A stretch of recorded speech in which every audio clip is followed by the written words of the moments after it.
जो है ना फ्लूइड फिल्ड स्मॉल छोटे छोटे 1 सेंटीमीटर से कम वाले जो दाने नुमा शक्ल के होते हैं उनको हम वेसिकल्स कहते हैं। और जो फ्लूइड फिल्ड एरिया अगर 1 सेंटीमीटर से ज्यादा हो तो उसको हम ब्लिस्टर्स या बुले कहते हैं। ठीक है, ये चीजें आपको पता होनी चाहिए। और अगर ब्लिस्टर या बुला आपकी पस के साथ भर जाए यानी कि उसमें पस डेवलप हो जाए तो हम उसको पास्ट्यूल कहते हैं। ठीक है, तो वेसिकल क्या होता है? एक छोटा सा स्मॉल रेज्ड एरिया जो कि फ्लूइड के साथ भरा हुआ है जिसका डायमीटर 1 सेंटीमीटर से कम है। और अगर यही एरिया बड़ा हो और फ्लूइड के साथ भरा हुआ हो तो इसको हम कहते हैं ब्लिस्टर्स या बुले। और अगर इस बुले में पस फैल जाए, पस बन जाए तो इसको हम कहते हैं पॉस्ट्यूल। ठीक है जी। और अगर आपकी स्किन में जो स्किन में मौजूद माइक्रोवेस्कुलर स्ट्रक्चर होता है अगर वो डैमेज होना शुरू हो जाए डर्मस के अंदर तो स्किन की जो आपके एक्स्ट्रा सेल आपकी जो बाहर की स्किन है वहां पर टाइनी एक्स्ट्रा वेस्कुलर ब्लीडिंग होना शुरू हो जाती है जिसको हम कहते हैं पेटिकियाए या परपरास। ठीक है, तो ये छोटी छोटी चीजें हैं जो आप लोगों को पता होनी चाहिए। कुछ क्लियर हुआ कंसेप्ट, पता चला मैक्यूल पैच क्या होता है?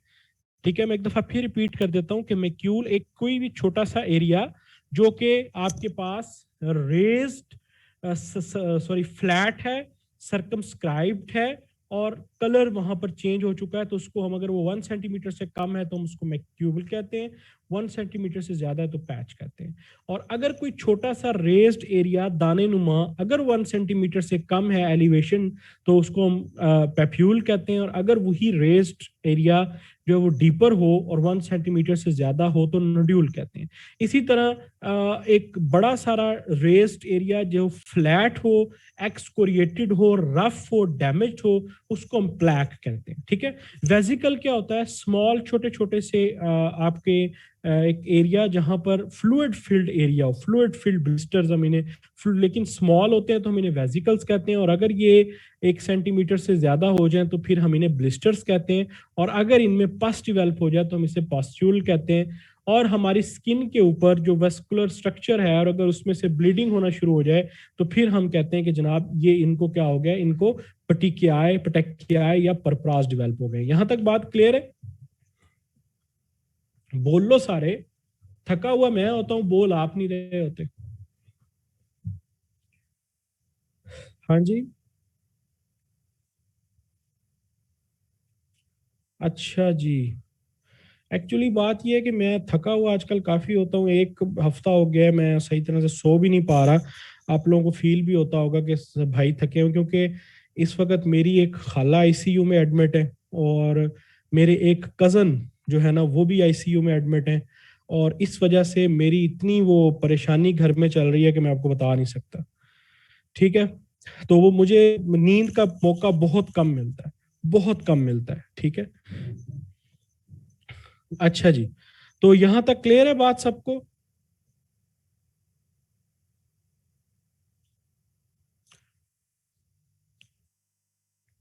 अच्छा, अब हम आज की अपनी पहली डिजीज स्टार्ट करते हैं। बहुत आसान है, स्कैबीज। आप लोगों ने नाम सुना होगा, स्कैबीज नाम सुना है कि नहीं?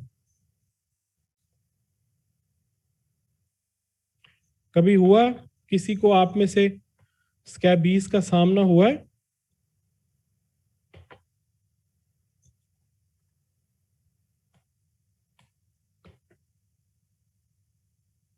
अभी ईद से पहले? अच्छा जी, तो स्कैबीज के बारे में अगर हम बात करें, स्कैबीज क्या होती है? देखो ये समझ लो कि खारिश है। ठीक है, caused by the human skin mite Sarcoptes scabiei. ठीक है, होता इसमें क्या है, एक टाइनी सा एक ऑर्गेनिज्म है जिसको आप ये लोग देख रहे हो, जिसके ये देखो कि आगे से कितने मुंह हैं और ये छोटा सा एक ऑर्गेनिज्म है, टाइनी सा। ठीक है, और ये सिर्फ आपकी समझ लो कि आपके सिर्फ इंसानों को नहीं होता, ये जानवरों को भी होता है। जैसे अगर किसी ने कोई कैट पाली हुई है या किसी ने कोई डॉग जो है ना वो पाला हुआ है तो कुत्ते और बिल्लियों को भी होता है, और ज्यादातर कुत्ते बिल्लियों से ही इंसानों को लगता है। ठीक है, और ये हाईली कंटीजियस होता है, बिल्कुल माइक्रोस्कोपिक ऑर्गेनिज्म है, आंख से बिल्कुल नजर नहीं आता, और ये आपकी स्किन में रहता है, आपकी एपिडर्मिस जो होती है। मैंने अभी इसके ऊपर एक छोटा सा एक पिक्चर ऐड की हुई है जिससे आप लोगों को स्किन का अंदाजा हो सके कि स्किन कैसी होती है। ये देखें जरा, ये ऊपर स्किन की तरफ देखें तो ये आपकी डर्मस है, ठीक है, ये आपकी एपिडर्मस है, ऊपर आपकी एपिडर्मस है। एपिडर्मस में क्या क्या चीजें होती हैं आपकी, सबसे पहले ऊपर आपकी जो एपिथीलियम होती है वो होती है, अब जो कनेक्टिव टिश्यू होता है वो सारा का सारा डर्मस में होता है, यानी कि स्वेट ग्लैंड्स, कनेक्टिव टिश्यू सारा डर्मस में होता है, और उसके नीचे फिर आपके जो है ना वो सबक्यूटेनियस वेसल्स होती हैं। तो पहले एपिडर्मल लेयर होती है, फिर डर्मल लेयर होती है, और फिर उसके बाद सब टिश्यू होता है, ठीक है। तो जो आपकी स्कैबीज की होती है, जो छोटा ये जो ऑर्गेनिज्म होता है, ये बहुत ही हाईली कंटीजियस होता है। इवन कि आपके कपड़ों से, अगर आपके किसी आप 5 रूममेट्स रह रहे हैं और एक अगर आपके रूममेट को हुआ है तो उसका टॉवल यूज करने से, उसके कपड़े यूज करने से, इवन के साबुन यूज करने से, मतलब कि इतनी ज्यादा ये कंटीजियस डिजीज होती है कि अगर आपने किसी स्कैबीज वाले पेशेंट को एक दफा हाथ मिला लिया है ना, तो आपके हाथ पे खारिश होना शुरू हो जाएगी। ये बहुत शदीद किस्म की जो है ना वो खारिश वाली डिजीज है। और इसमें होता क्या है कि ये जो ऑर्गेनिज्म होता है ये आपकी एपिडर्मिस में चला जाता है, टनल बनाता है, मतलब कि आपकी स्किन के ऊपर आया, स्किन से एक टनल बना के आपकी एपिडर्मिस में चला जाता है और वहां पर अपने अंडे देना शुरू कर देता है, ठीक है।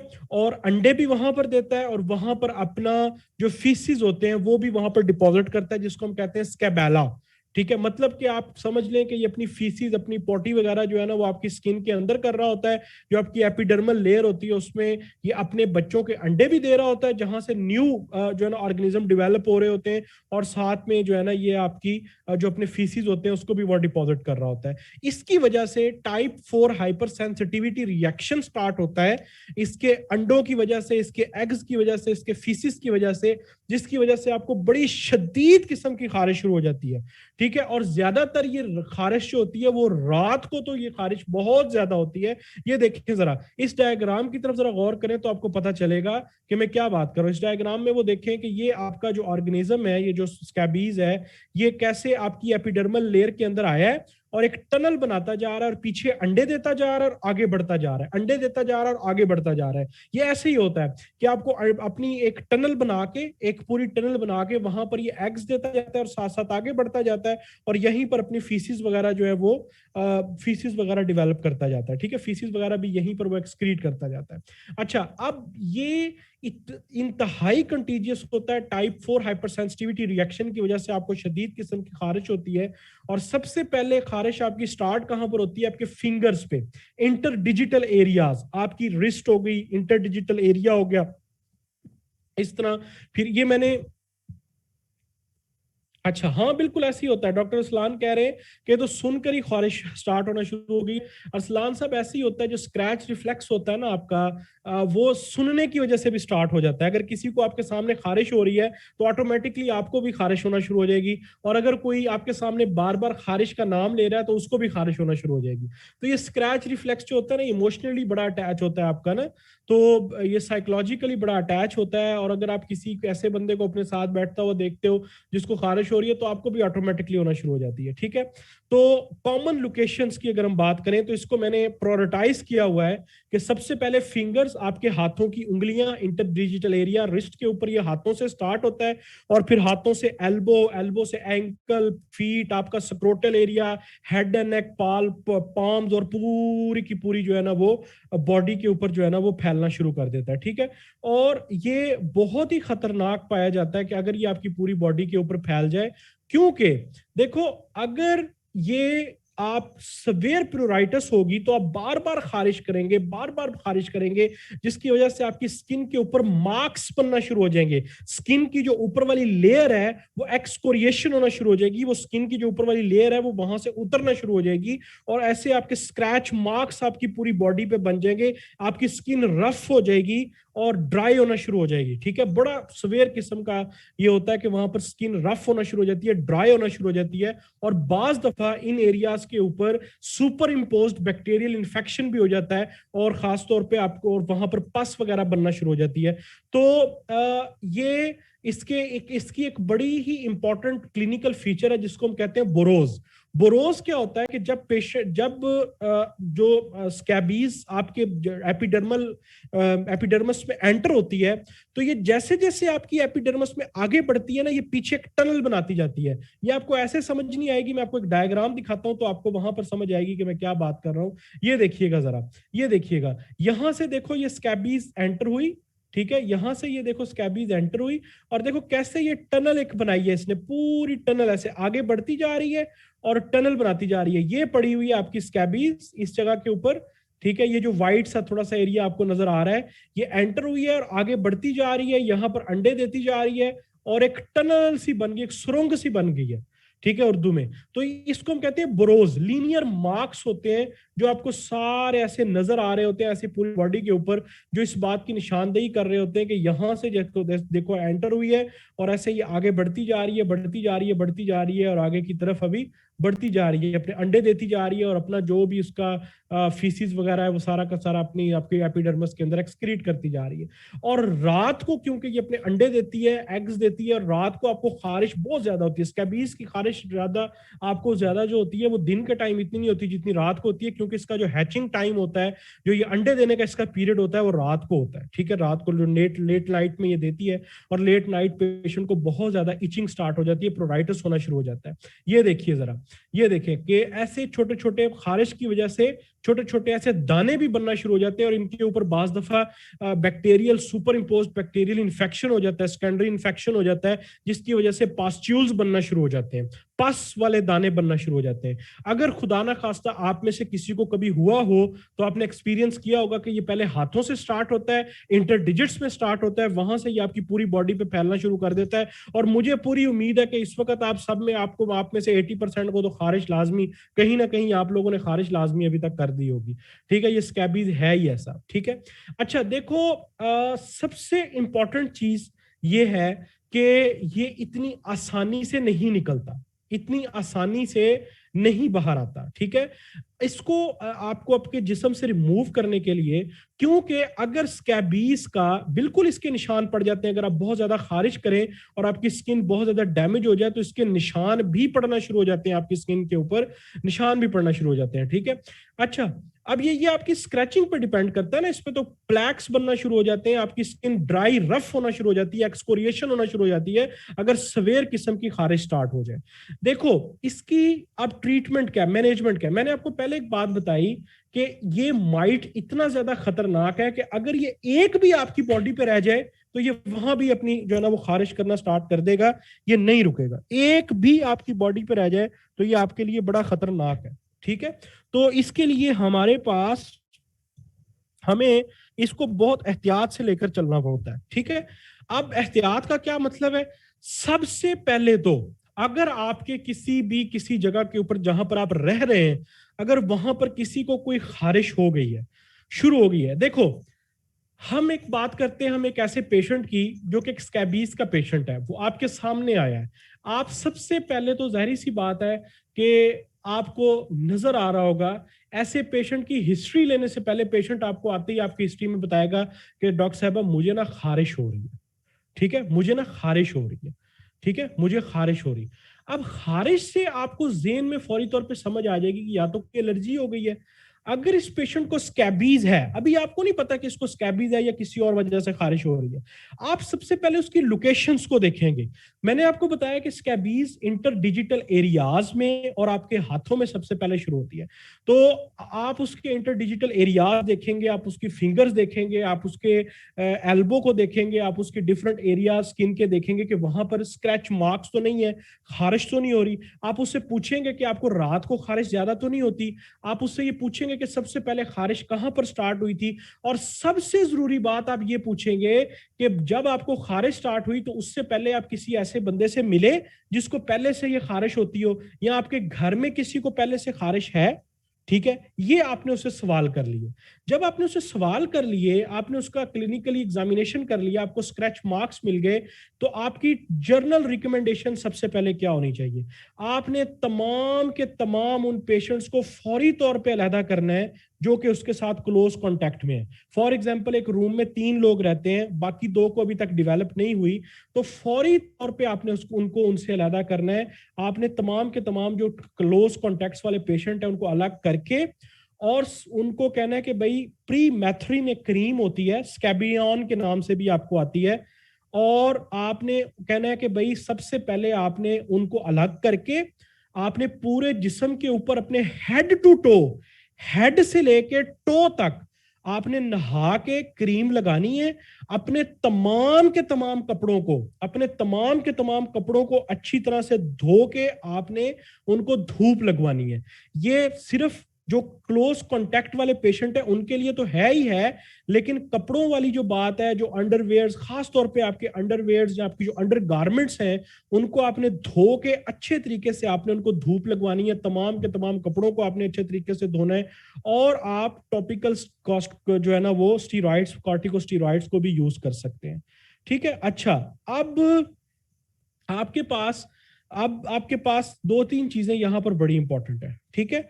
अब डॉक्टर, अच्छा जी, क्वेश्चन आया कि देखें डॉक्टर जो पेशेंट को चेक करने आया है उसको डॉक्टर कैसे प्रिवेंट करे। देखें डॉक्टर साहबा, डॉक्टर हुसनैन, जो पेशेंट्स को चेक करने का प्रोटोकॉल है ना, वो हमारे मुल्क में फॉलो नहीं हम लोग करते। जैसे हम लोग क्या करते हैं कि जो भी पेशेंट आया हम कुछ भी नहीं करते, ऐसे ही उसको हाथ लगा रहे होते हैं। प्रोटोकॉल हमेशा ये कहता है कि आप पेशेंट को जब भी चेक करें आप ग्लव्स लगा के चेक करें, आपने प्रॉपर एप्रन पहना हुआ हो, आपने प्रॉपर मास्क पहना हुआ हो, और जब भी आप एक पेशेंट को चेक करें उसके फौरन बाद आप अपने हाथों को सैनिटाइज करें।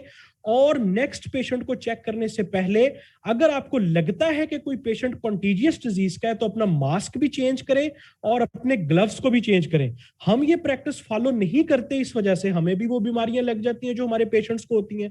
तो अगर हम प्रोटोकॉल ये वाले फॉलो करें तो हम इस चीज से बच सकते हैं बड़ी इजीली। ठीक है, सैनिटाइजर्स का यूज करके। तो ये तो होगी जनरल रिकमेंडेशन जो हम लोगों ने फॉलो करनी है। ठीक है। अब जो ये पेशेंट है उसको हम हेड टू टो नहलाएंगे, अच्छे तरीके के साथ उसको नहला के उसको कहेंगे अपनी गर्दन से नीचे से लेकर, गर्दन इसमें शामिल है, यानी कि आपने सिर्फ मुंह पर क्रीम नहीं लगानी, बाकी आपने पूरे जिस्म को आपने उस क्रीम से भर देना है। ठीक है। मुंह के ऊपर आप क्या यूज कर सकते हैं, टॉपिकल कॉर्टिकोस्टेरॉइड्स वगैरह यूज कर सकते हैं, या आप ओरल एंटीहिस्टामीन्स वगैरह यूज कर लेते हैं जिसकी वजह से आपको खारिश में थोड़ी कमी आ जाती है। और अगर स्पेसिफिक ड्रग की बात करें जो हम लोग यूज करते हैं वो 2 चीजें हैं। एक बेंजीन हेक्साक्लोराइड लोशन होता है और एक प्री मैथरिन क्रीम होती है जो कि स्कैबियन के नाम से आती है, जो कि पेशेंट स्कैबीज वाले चेक करते हैं। ये फर्स्ट लाइन ट्रीटमेंट है। जो प्री मैथरिन क्रीम है, स्कैबियन के नाम से आती है, ये फर्स्ट लाइन ट्रीटमेंट है। ये क्या करती है कि जो पैरासाइट्स है ना उसको पैरालाइज कर देती है कि पैरासाइट प्रॉपरली मूव नहीं कर पाता और अपना काम नहीं कर पाता। एक सेकंड जी जरा।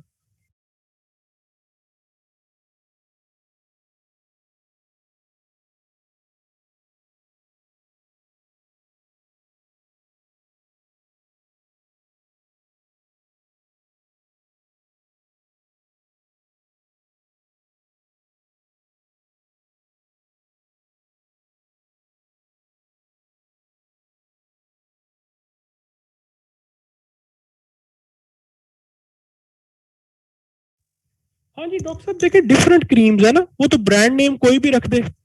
ठीक है। बास कैबियन में भी आपको मिल जाते हैं प्री मैथरिन के साथ। ठीक है। तो डिफरेंट ब्रांड नेम्स है, ब्रांड नेम में आप जो मर्जी जो मर्जी आप लोग रख ले। ठीक है। अच्छा जी, बहुत से इसी तरह स्कैबिडर्म के नाम से क्रीम आती है, स्कैबियन के नाम से क्रीम आती है, स्कैबोआ के नाम से क्रीम आती है। डिफरेंट क्रीम्स हैं। ठीक है, जिसमें आप लोगों को डिफरेंट किस्म के कॉम्बिनेशंस मिल जाते हैं। बाद में प्रीमैथ्रिन के साथ सल्फर मिल जाता है, बाद में सिर्फ। अच्छा, तो प्रीमैथ्रिन आपकी जो है ना वो फर्स्ट लाइन ट्रीटमेंट है जो आपने सबसे पहले स्टार्ट करनी है, जिसमें पैरालिसिस ऑफ पैरासाइट की वजह से जो है ना ये आपको होती है। ठीक है। आपने तमाम के तमाम एरिया में लगानी है ये क्रीम। ये रिकमेंड करते हैं कि प्रीमैथरिन आप जो है ना वो आप हेड टू टो लगाएं। ठीक है। लेकिन हम ये रिकमेंड करते हैं कि आप हेड टू टो नहीं लगाएं, आप मुंह के ऊपर स्कैबियन क्रीम को, इसको प्रीमैथरिन को आप ना लगाया करें। ठीक है, प्रीमैथरिन को। ये 5% की आपने फॉर्मुलेशन में लेनी होती है और ये पैरालिसिस करती है पैरासाइट्स को, ठीक है। और पेशेंट को कहा जाता है कि ये सोने से पहले आप क्रीम लगाएं और ये 8 से 10 घंटे तक ये क्रीम लगी रहनी चाहिए, सुबह उठ के आप नहा लें, ठीक है। यानी कि रात को सोने से पहले आप इस क्रीम को लगाएं, हेड टू टो लगाएं। लेकिन इसमें मैं आपको बता दूं कि हम लोग मुंह के ऊपर लगाना रिकमेंड नहीं करते कि आप मुंह पे लगाएं। बाकी पूरे सारे के सारे एरिया के ऊपर आप क्रीम लगाने के बाद 8 से 10 घंटे के लिए आप इस क्रीम को छोड़ दें और रात को सोते वक्त आपने इस क्रीम को लगा दिया। वैसे भी ये आपका जो बॉडी होती है उसमें जज़ब हो जाती है, अब्जॉर्ब हो जाती है और सुबह उठ के आप नहा लें, ठीक है। और दूसरी जो सेकेंड लाइन ट्रीटमेंट है वो है benzene hexachloride lotion. Benzene hexachloride lotion जो है ये भी आपकी सेकेंड लाइन ट्रीटमेंट है। ये तब तक यूज नहीं की जाती, ये हम लोग यूज नहीं करते, इसको हम सिर्फ उस सूरत हाल में यूज करते हैं कि अगर तो प्री मैथरिन अवेलेबल ना हो या कंट्रा इंडिकेटेड हो या प्री मैथरिन की वजह से आपको एक पेशेंट को ने पहले प्री मैथरिन लगाई, उसको पर मैथरिन लगाई और पर ये प्री नहीं है, सॉरी ये पर है, मेरे वो मुंह के ऊपर ऐसे पर मैथरिन की प्री मैथरिन चढ़ा हुआ है, इट इज एक्चुअली पर मैथरिन। तो पर मैथरिन जो है अगर वो एक पेशेंट को आपने पर मैथरिन लगाई है, उसको इससे आराम नहीं आ रहा, तो फिर आप उसको जो है ना वो बेंजीन हेक्साक्लोराइड लोशन लगा सकते हैं, ठीक है। तो स्पेसिफिक मेडिकेशन में परमेथ्रिन है, उसके बाद गैमा बेंजीन हेक्साक्लोराइड लोशन है। ये आपको डिफरेंट कॉम्बिनेशंस के अंदर मिल जाती है, ठीक है। डिफरेंट ब्रांड नेम्स है, वो इसके डिफरेंट कॉम्बिनेशंस के तौर पे यूज करते हैं। यहां तक क्लियर है सबको? छोटी छोटी डिजीजेज है, कोई इसमें इतना मुश्किल और इतना परेशानी वाली बात नहीं है कि आपको इतनी लेंथी और चीजों में जाना शुरू करे, ठीक है। दूसरी आज की हमारी डिजीज है वो है सोरियासिस। सोरियासिस आप में से किसी को खुदा ना खास्ता अल्लाह खैर करे है, कभी सोरियासिस का पेशेंट आपने देखा है? सोरियासिस फ्रेंड को है ये देखा है? अच्छा देखो, सोरियासिस क्या है? सोरियासिस इज एक्चुअली जब आपकी स्किन के सेल्स बहुत ज्यादा रेप्लिकेट होना शुरू हो जाएं, बहुत ज्यादा फास्टली रेप्लिकेट होना शुरू हो जाएं, तो इस सिचुएशन को हम कहते हैं सोरियासिस, ठीक है। 10 टाइम्स फास्टर देन नॉर्मल, कि अगर आपकी स्किन के जो आपके जो सेल्स हैं वो 10 गुना ज्यादा मल्टीप्लाई होना शुरू हो जाए नॉर्मल से, ठीक है। अरसलान कह रहा है सर स्कैबीज हो गई है, लगता है इतनी खारिश शुरू हो गई है। नहीं नहीं दोस्त, ऐसे नहीं है, कुछ नहीं हुआ, तुम्हें परेशान नहीं हो, ठीक है। अच्छा जी, तो सोरियासिस में क्या होता है कि जो आपकी स्किन के सेल्स होते हैं वो 10 गुना ज्यादा अपने आप को रेप्लिकेट करना शुरू कर देते हैं, यानी कि it is actually the disorder of replication power of cells, कि इसमें जो रेप्लिकेशन पावर होती है वो बहुत ज्यादा क्वांटिटी में 10 गुना ज्यादा इंक्रीज हो जाती है नॉर्मल सेल्स की, और वो बड़ी तेजी से रेप्लिकेट कर रहे होते हैं। और जहरी बात है कि जब वो रेप्लिकेट करते हैं तो स्किन वहां से बड़ी ही रफ किस्म की बम्पी अपीयरेंस देना शुरू कर देती है। मतलब कि यानी कि रेज्ड एरियाज, ऐसे रेज्ड एरियाज से बनना शुरू हो जाते हैं, रेड कलर के पैचेस डेवलप होना शुरू हो जाते हैं। जैसे मैंने ऊपर आपको एक डायग्राम दिखाई कि जब स्किन रफ होती है, फ्लैट होती है और रेज्ड होती है, तो उस पूरे के पूरे एरिया को हम क्या कहते हैं, साथ साथ वो एंड पे प्लैक्स बनना शुरू हो जाते हैं, पहले पैचेस बनते हैं, ये हमने अभी देखा। और जब आप उनके ऊपर जैसे जैसे आप उनके ऊपर खारिश करते हैं तो वो वहां से आपके जो स्केल्स होते हैं ऊपर से वो उतरना शुरू हो जाते हैं, स्केलिंग होना शुरू हो जाती है स्किन की। और इसी तरह से ये डिजीज जो है वो प्रोग्रेस करती रहती है। मैं आपको इसकी एक छोटी सी डायग्राम दिखाता हूं तो आप लोगों को बड़ी क्लैरिटी होगी। जैसे आपको मैं जो बात बताना चाह रहा हूँ, ये देखें, ये इस पेशेंट को सोरियासिस हुई हुई है, जिसमें आप लोग देख रहे हो कि रेड कलर के फ्लैट जो है ना, रेड कलर का फ्लैट ऐसे एलिवेटेड सरफेस बना हुआ है। और इसके ऊपर अगर आप खारिश करते हो, अगर आप इसको स्क्रैच करते हो, तो ऊपर से व्हाइट स्केल से बनना शुरू हो जाते हैं इस डिजीज के ऊपर। और ये डिजीज ऐसे ही फैलती है। ये देख रहे हो बम्पी अपीयरेंस, कैसे कोई डिमार्केशन नहीं है, कोई प्रॉपर डिमार्केशन नहीं है, और ऐसे फ्लैट रेस्ड सरफेस ऐसे बना हुआ है पूरी की पूरी आपकी बॉडी के ऊपर, और आगे की तरफ फैलता जा रहा है। अच्छा देखो, ये डिजीज ना स्टेबल भी होती है, ऐसा भी होता है कि सिर्फ एक ही जगह पर हो। और एक ही जगह पर रहे, पूरी जिंदगी उसी जगह पर रहती है, आगे नहीं फैलती। और ये डिजीज स्प्रेड भी होती है। ऐसा भी होता है कि पेशेंट के पूरे जिस्म पे हो, ऐसा भी होता है कि पेशेंट के सिर्फ एक एरिया में या एक हिस्से में हो। इसमें होता सिंपली ये, मैंने आपको पहले बताया कि it is actually auto immune disease. ये एक ऑटो इम्यून डिजीज है, टी सेल मीडिएटेड डिजीज है, जिसमें आपकी जो आपके कैराटिनोसाइट्स होते हैं उनकी हाइपर प्रोलिफरेशन होना शुरू हो जाती है। वो बहुत ज्यादा अमाउंट में अपने आप को रेप्लिकेट करना शुरू कर देते हैं। ये डायग्राम देखें जरा, इस डायग्राम को देख के आप लोगों को क्लैरिटी होगी कि ये देखो कि कैसे ये बिल्कुल नॉर्मल सेल्स है, ठीक है, एपिडर्मिस के अंदर। और यहां पर ये देखो कि कैसे सेल्स ने अपने आप को बहुत एक्सटेंसिव क्वांटिटी में रेप्लिकेट किया है। और ना सिर्फ ऊपर से स्किन जो है ना वो अपने आप को उसने रेस किया है, एक तो फ्लैट है, रेज्ड है, बम्पी अपीयरेंस दे रही है, यानी कि किसी जगह से ऐसे बम्प की तरह ऐसे रेज्ड होगी, फिर सीधी होगी, फिर रेज होगी, फिर सीधी होगी, ऐसे बम्प होगा, फिर सीधी होगी, ऐसे बम्प होगा। और नीचे उसकी एंजियोजेनेसिस भी हो रही है, नीचे वेसल्स भी डेवलप हो रही हैं। इस पूरे एरिया के अंदर एक तो आपके बहुत ज्यादा अमाउंट में आपके सेल्स रेप्लिकेट कर रहे हैं, 10 टाइम फास्टर रेप्लिकेट कर रहे हैं, और साथ में नीचे एंजियोजेनेसिस भी हो रही है। It is autoimmune T cell mediated disease, ठीक है, इसको हम कहते हैं सोरियासिस। अब सोरियासिस 3-4 टाइप की होती है, ठीक है। एक होती है स्टेबल प्लैक सोरियासिस, जो कि सबसे मोस्ट कॉमन टाइप है। ये ज्यादातर सर में होती है, सर के हिस्से में होती है, लेकिन ये एक ही जगह पर होती है। मतलब कि ये आपकी पूरी बॉडी को इन्वॉल्व नहीं करती, सिर्फ एक बॉडी का स्पेसिफिक एरिया, कोई एक जगह को इसने टारगेट किया हुआ होता है, बस ये उसी जगह पर होती है और आपकी पूरी बॉडी के ऊपर नहीं फैलती। इसी तरह दूसरे नंबर पे होती है फ्लेक्सर सोरियासिस। फ्लेक्सर सोरियासिस आपके जितने भी फ्लेक्सर सर्विसेज है ना, वहां पर ये होती है, फ्लेक्सर सर्फेसिस पे होती है सिर्फ, और कहीं पर नहीं होती। इसी तरह ग्यूटेट सोरियासिस छोटे बच्चों में देखने को मिलती है। ये डिफरेंट टाइप्स हैं, जस्ट आपने इनकी टाइप्स के नाम याद करने, इनकी डिटेल में आपको जानने की जरूरत नहीं है। इसकी सबसे मोस्ट सिवियर फॉर्म, जो कि वेरी इंपॉर्टेंट है, जो आपके प्रॉफ में आती है, that is your most severe form, जिसमें 90% बॉडी का सरफेस सारा का सारा कवर होता है और स्केली बना हुआ होता है, जिसको हम कहते हैं एरिथ्रोडर्मिक फॉर्म।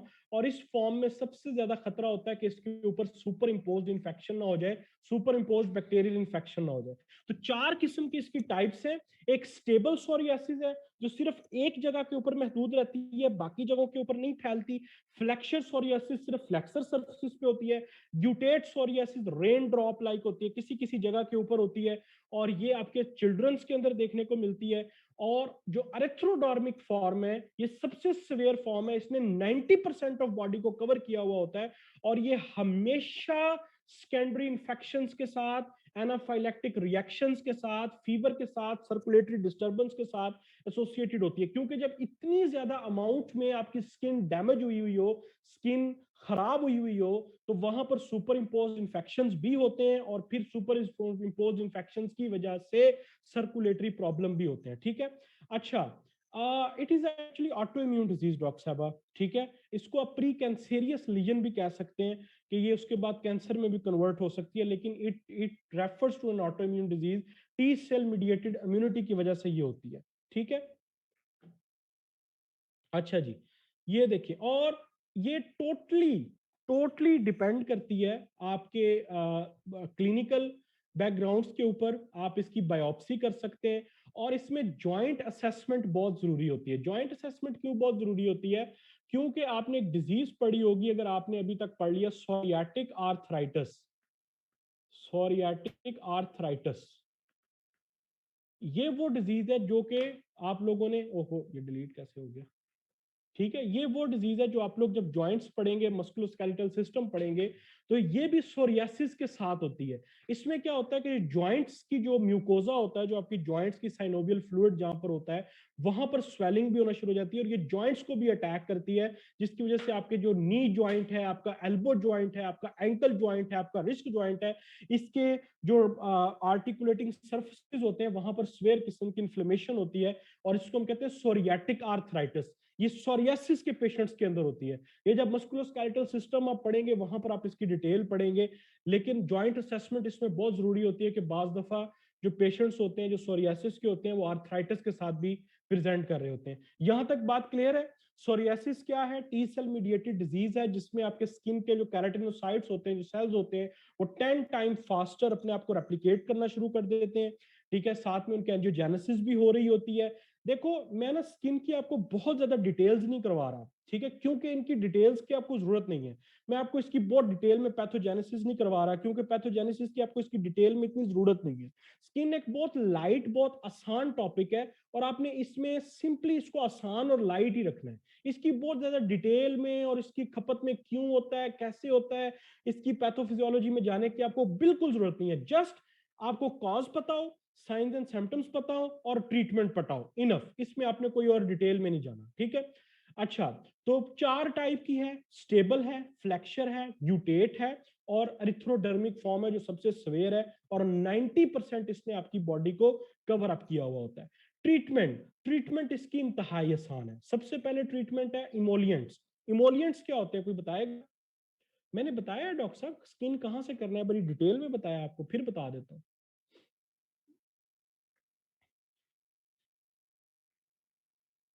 मॉइस्चराइजर्स जो आप लोग यूज करते हैं, बेबी, ये जॉनसन एंड जॉनसन, डव के, पॉन्ड्स के, तो डिफरेंट आप लोगों के मॉइस्चराइजर्स है जो आप यूज करते हैं अपनी स्किन को